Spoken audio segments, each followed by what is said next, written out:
Додека Русија се бори да ја задржи територијата во Украина, Белата куќа вели дека Кремљ се повеќе се подпира на групата Вагнер за да регрутира илјадници затвореници за воените линии на војната.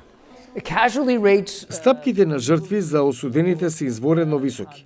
Всушност, она што мислиме е дека 90% од руските жртви се осуденици. Москва ги оспорува странските податоци за воени загинати, но јасно е дека руските осуденици умираат со високи стапки. Украинските власти проценуваат дека околу 77% од 38.000 руски затвореници донесени да се борат во Украина се убиени, ранети, заробени или исчезнати. Тие ги фрлаат во оваа мелница за месо.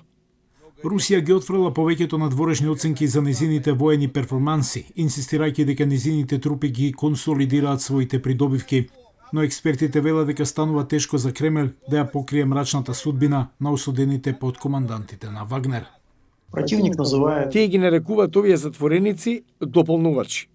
Јури Бутусов, украински воен дописник, изјави за Гласот на Америка дека само во битката на градот Соледар минатиот месец русите губиле по неколку стотици војници дневно.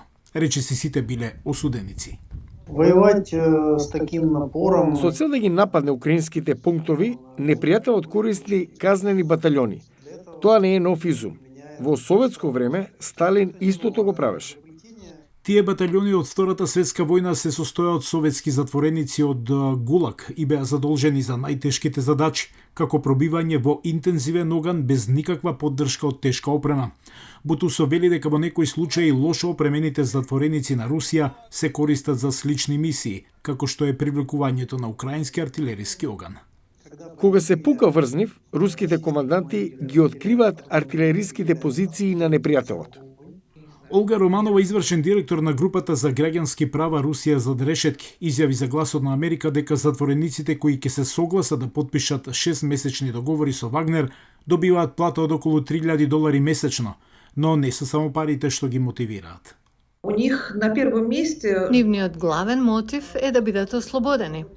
Досега од десетици илјади затвореници регрутирани од водачот на Вагнер и доверливо лице на рускиот претседател Владимир Путин, само 106 беа ослободени и им беше дозволено да си одат дома, вели Романова.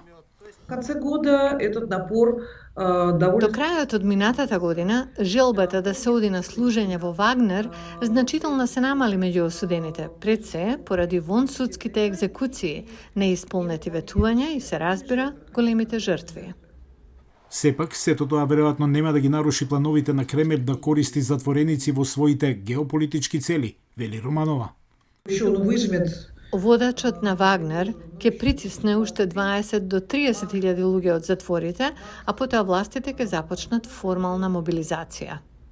Во ноември Путин подпиша закон со кој се дозволува мобилизација на поединци со неизречени или поништени осудувања, создавајќи уште поголем фонд на потенцијални воени регрути.